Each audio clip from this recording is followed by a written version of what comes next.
पहली खबर उन लोगों के लिए है जो तीर्थ करना चाहते हैं और उन लोगों के लिए भी है जो अपने माता पिता को तीर्थ करवाना चाहते हैं या खुद करना चाहते हैं। तो आज से मध्य प्रदेश के बुजुर्ग करेंगे तीर्थ यात्रा।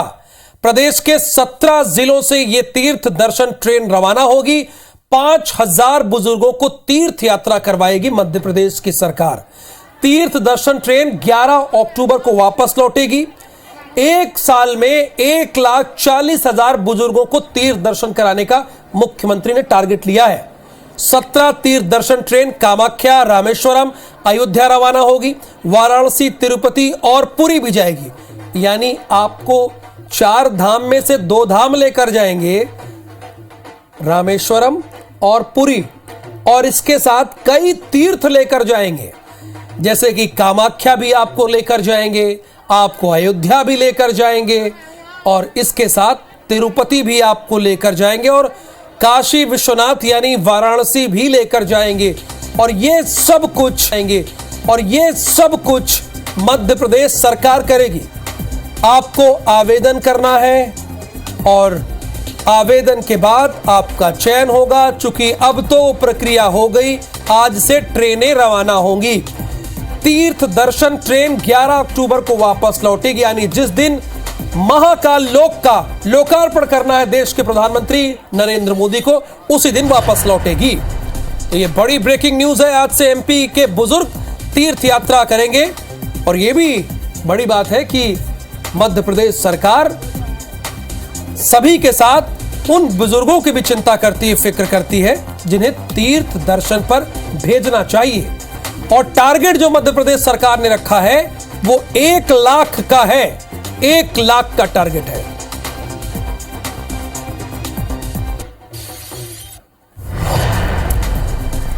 तो चलिए देखिए, बैतूल, विदिशा, सीहोर के यात्री अयोध्या जाएंगे। इंदौर, धार, उज्जैन के यात्री तिरुपति जाएंगे।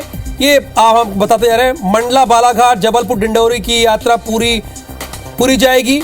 शिवपुरी, गुना, अशोकनगर, श्योपुर के यात्री कामाख्या जाएंगे और मुरैना, ग्वालियर, दतिया यात्री जाएंगे रामेश्वरम।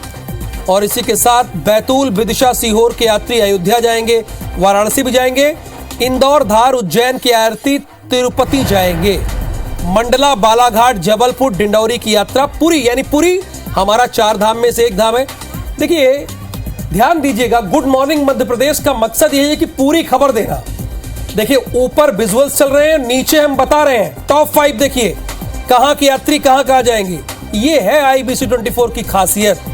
अगर आप इस चैनल पे आ गए तो पूरी खबर आपको मिलती है, आधी अधूरी नहीं कि लाइव ले लिया आधी अधूरी खबर, पूरी खबर होती है। मुरैना, ग्वालियर, दतिया यात्री रामेश्वरम जाएंगे। बैतूल, ये देखिए, शिवपुरी, गुना, अशोकनगर, श्योपुर की यात्री कामाख्या जाएंगे। मुरैना, ग्वालियर, दतिया यात्री रामेश्वरम जाएंगे। और अब हमारे संवाददाता विवेक पटैया आपको इस बारे में पूरी जानकारी देंगे। थोड़ी देर में वो हमारे साथ जुड़ेंगे, लाइव मुखातिब होंगे। विवेक पटैया से पूरी जानकारी लेंगे। विवेक पटैया हमारे साथ आ भी गए। विवेक, 1 लाख यात्रियों का टारगेट रखा है मध्य प्रदेश की सरकार ने, जो आज तीर्थ यात्रियों को भेजना है। वो कहां कहां से क्या क्या जाएंगे मैंने बताया, आप भी विस्तार से जानकारी दीजिए।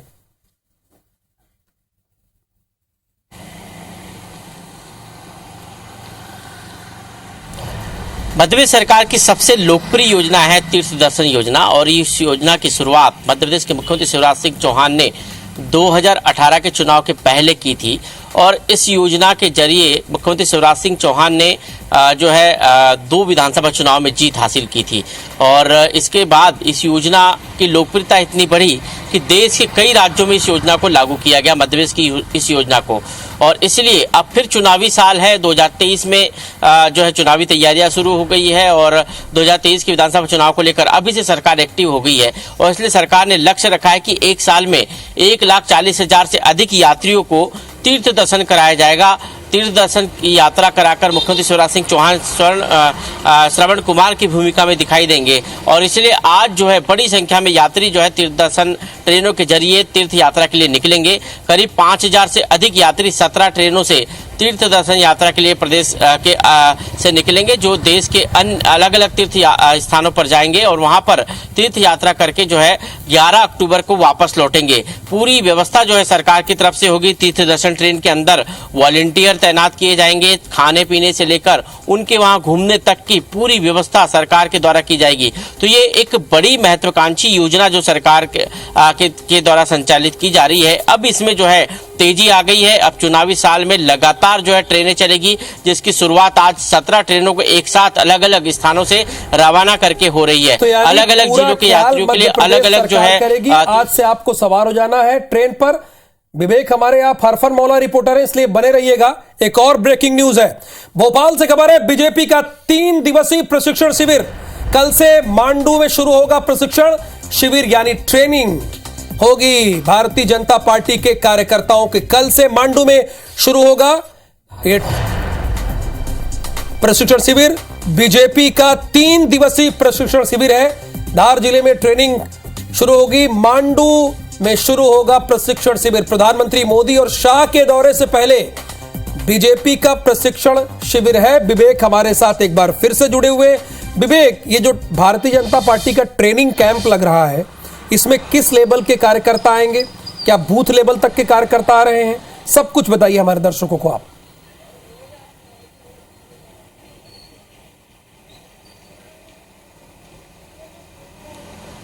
मध्य प्रदेश भाजपा चुनाव के पहले अपने उन कार्यकर्ताओं को ट्रेनिंग दे रही है जो चुनाव की तैयारियों के लिहाज से काफी महत्वपूर्ण है। ट्रेनिंग में चुनाव की बारीकियां और पार्टी की आने वाली रणनीति जो चुनाव को लेकर बनाई जाएगी उस पर तो चर्चा होगी ही। पार्टी के वरिष्ठ नेता और स्टार प्रचारक जो हैं, जिसमें नरेंद्र मोदी है, अमित शाह है, इन नेताओं के अब लगातार दौरे प्रदेश में होंगे। लगातार जो है प्रदेश के ये दौरे करेंगे। आप अमित शाह की बात करें तो पिछले दिनों भोपाल का दौरा करके अमित शाह गए थे और ठीक उसके बाद 16 तारीख को अमित शाह राजधानी भोपाल और इंदौर आ रहे हैं। उसकी जो है तैयारियों पर इस प्रशिक्षण वर्ग में चर्चा होगी। इसके साथ ही प्रधानमंत्री का जो कार्यक्रम 11 अक्टूबर को महाकाल लोक के लोकार्पण के साथ मध्य प्रदेश में हो रहा है, इस कार्यक्रम के जरिए बीजेपी घर घर तक शिव के जरिए पहुंचने वाली है और शिव की आराधना में लोगों को तल्लीन करने वाली है, ताकि 2023 में भगवान शिव के जरिए बीजेपी ये बता सके कि बीजेपी ही वो पार्टी है जिसने आपके आराध्य को महाकाल लोक समर्पित किया है। इस कार्यक्रम की भी जो है प्रशिक्षण वर्ग में तैयारियां होगी। साथ ही बूथ स्तर पर किस तरह पार्टी को मजबूत होना है, क्योंकि नगरीय निकाय चुनाव ने बीजेपी को आईना दिखाया है। कहां कमजोरियां हैं, कहां बीजेपी कमजोर है, किन बूथों पर कमजोर है, किन सीटों पर कमजोर है, कितनी तैयारियों की जरूरत है, इस पर अपने प्रशिक्षण वर्ग में बीजेपी अपने नेताओं को बताएगी। तो प्रदेश पदाधिकारी से लेकर मोर्चा प्रकोष्ठ के पदाधिकारी और जिलों के जिलाध्यक्ष, महामंत्री,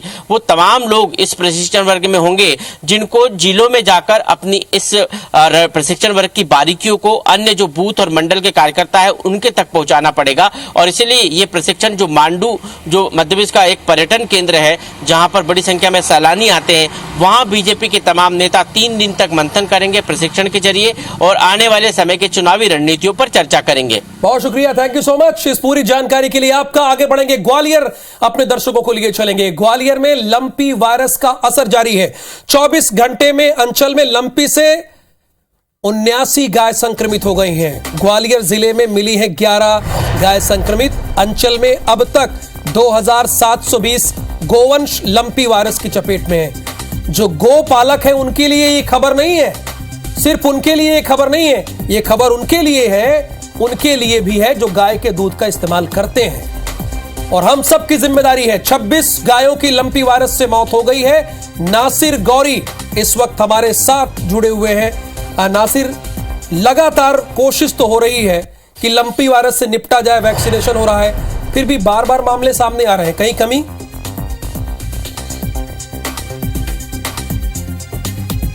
नासिर बताइए। अभी भी देखिए, ग्वालियर चंबल संभाग में लंपी वायरस का असर है अभी भी जारी है, और जैसा कि बीते 24 घंटे में जो देखा जाए तो 79 गौवंश है वो इससे पीड़ित मिला है। साथ ही अकेले ग्वालियर जिले में 11 गायें पीड़ित मिली है। लेकिन एक अच्छी बात ये है, राहत की बात ये है कि एक भी गाय की मौत नहीं हुई है, क्योंकि हर रोज लंपी से गायों की मौत का जो सिलसिला था वो भी जारी था, लेकिन कोई डेथ नहीं हुई है। तो धीरे धीरे असर कम हो रहा है, लेकिन जिस तेजी से कम होना चाहिए वो शायद नहीं हो पा रहा है। लगातार इसका जो दायरा है वो बढ़ता जा रहा है, क्योंकि उत्तर प्रदेश और राजस्थान से ये ग्वालियर चंबल संभाग सटा हुआ है, और वहीं से जो गौवंश है वो मध्य प्रदेश के अंदर मूव करता है, और कहीं ना कहीं उसमें संक्रमित गाय आ जाती है, जिसके चलते वो और दूसरी गायों में फैल रहा है। तो कहीं ना कहीं असर थोड़ा सा जरूर कम हुआ, लेकिन उधर से जो पशुओं की जो आवाजाही है, गौवंश की जो यानी जो सीमावर्ती राज्य है उनका असर भी यहां देखने को मिल रहा है।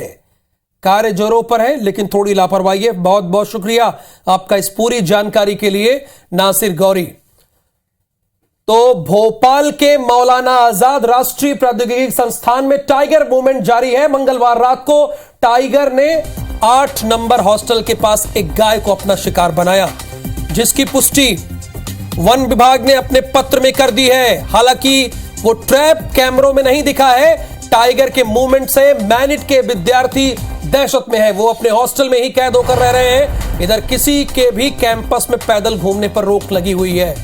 पूरे कैंपस में गार्ड्स के साथ वन कर्मी तैनात हैं। वन विभाग को टाइगर के मैनिट में 4 दर्जन से ज्यादा अलग अलग जगहों पर पग मार्क यानी उसके फुटप्रिंट मिले हैं। तो देर रात बाघ की दहाड़ ने मैनिट के साथ नेहरू नगर के वासियों को भी हिलाकर रख दिया है। वो थोड़ा डरे हैं, सहमे हैं।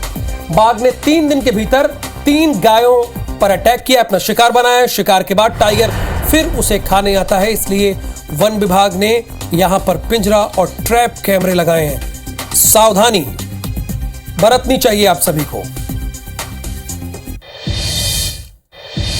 मध्य प्रदेश वाइल्ड लाइफ और वन्य प्राणियों के लिहाज से बेहतर प्रदेश बन गया है। प्रदेश में बाघ और चीतों के अलावा बारहसिंगा भी है, जो दुनिया भर में विलुप्ति के कगार पर है। पर मंडला जिले के नेशनल पार्क कान्हा में आज भी हजारों की संख्या में मौजूद है। वहीं विलुप्त हो रहे बारहसिंगों को बचाने का बड़ा योगदान पार्क प्रबंधन का है, लेकिन वहां अभी भी दैनिक वेतनभोगी कर्मचारी हैं। इन्हें अभी तक नियमित नहीं किया है। जो जान जोखिम में डालकर काम कर रहे हैं वो एडहॉक पे हैं। इनकी संख्या बहुत ही कम हो गई थी 1970 के दशक में, तो इनका कंजर्वेशन किया गया है, और 70 की आबादी से लेकर आज हम लगभग 950 के आसपास हमारे पास बारहसिंगा हैं। यहाँ बारहसिंगा जो है बाहर से लाए, मतलब सौंप से लाए बारहसिंगा यहाँ अंदर कर दिए। 6 बारहसिंगा के 82 बारहसिंगा बढ़ाए यहाँ।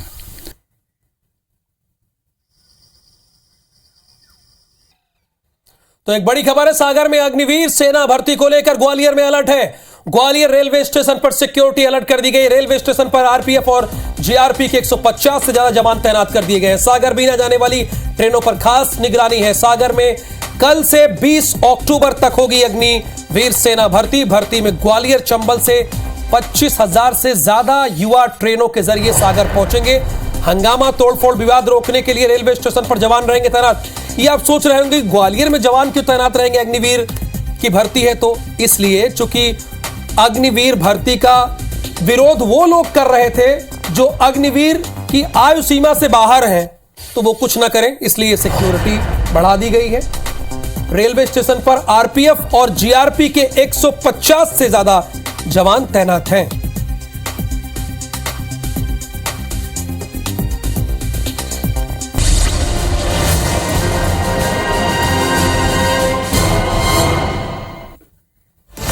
दशहरे के अवसर पर गृह मंत्री नरोत्तम मिश्रा दतिया पहुंचे, जहां उन्होंने सुबह मां पीताम्बरा पीठ मंदिर के बाहर बनने जा रही बारादरी का भूमि पूजन किया। वहीं देर रात स्टेडियम पहुंचकर भगवान राम, लक्ष्मण और माता सीता के स्वरूपों की आरती उतारी। इसके बाद भगवान राम ने रावण कांत किया। इस दौरान पूरा स्टेडियम जय श्री राम के नारों से गुंजायमान हो गया। दतिया में विजयदशमी पर चुनरी यात्रा का आयोजन किया गया, जहां अधिष्ठात्री देवी माता विजय काली को 121 मीटर की चुनरी अर्पित की गई। माता की चुनरी यात्रा शहर से होते हुए विजय काली मंदिर पहुंची। जबलपुर में मां आदिशक्ति की आराधना और भगवान राम के जयघोष के बीच संस्कार धानी के मुख्य दशहरा चल रहे समारोह के साथ एक और गौरवशाली कड़ी जुड़ी। खंडवा में अचानक हुई बारिश ने रावण दहन के आयोजकों पर बुरी तरह से पानी फेर दिया। इसके बाद कुछ रावण दहन समितियों ने समय से पहले रावण दहन कर दिया, तो वहीं कुछ ने आयोजनों को स्थगित कर दिया। कटनी जिले के कैमूर में 90 फीट रावण का पुतला खास आकर्षण का केंद्र रहा, जिसके अंत को देखने के लिए बड़ी संख्या में लोग मौजूद रहे। इंदौर के दशहरा मैदान पर 2 साल बाद 111 फीट के रावण का दहन देखने को मिला। जन सैलाब यहां पर आया। यहां बड़ी संख्या में लोगों ने रावण का दहन होते हुए देखा। दशहरा के मौके पर ग्वालियर के थाटीपुर इलाके के सी ब्लॉक में रावण का दहन किया गया। इस मौके पर केंद्रीय मंत्री नरेंद्र सिंह तोमर के बेटे देवेंद्र तोमर मौजूद रहे। जबलपुर में भी असत्य पर सत्य की जीत का पर्व विजयदशमी धूमधाम से मनाया गया। यह और बुराई के प्रतीक कहे जाने वाले रावण, कुंभकर्ण और मेघनाथ के पुतलों का दहन किया गया। विदिशा के कालादेव में अनोखा दशहरा मनाया गया। यहां दशहरा रावण को जलाया नहीं जाता बल्कि पूजा जाता है।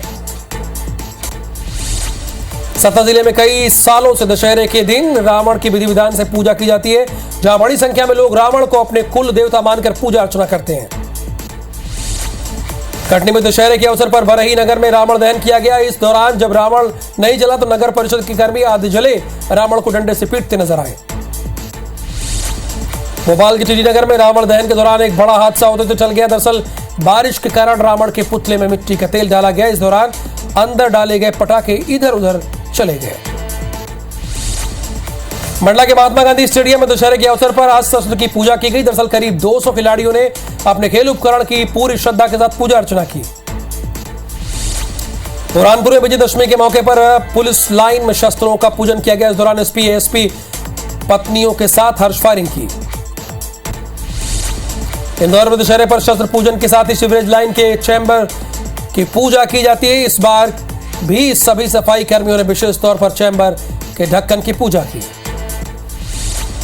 पन्ना में फिर ऐतिहासिक परंपरा जीवित हो गई है। दरअसल महाराजा छत्रसाल के वंशज को तलवार सौंपी गई। जिले के पद्मावती पुरी धाम के प्राचीन खेजड़ा मंदिर में हजारों महामती के अनुयायी शामिल हुए। कटनी शहर के उद्योगपति संजय मित्तल की पत्नी अनीता मित्तल की गोली लगने से मौत हो गई। बताया जा रहा है कि वो बेटे की मौत के बाद तनाव में रहती थी। इंदौर में छोटे भाई और मां के साथ गरबा दर्शन के लिए दौरान 11 साल की मासूम बच्ची के सर में गोली लग गई, जिसके बाद उसे अस्पताल में एडमिट कराया गया, जहां डॉक्टरों ने उसे डेड घोषित कर दिया।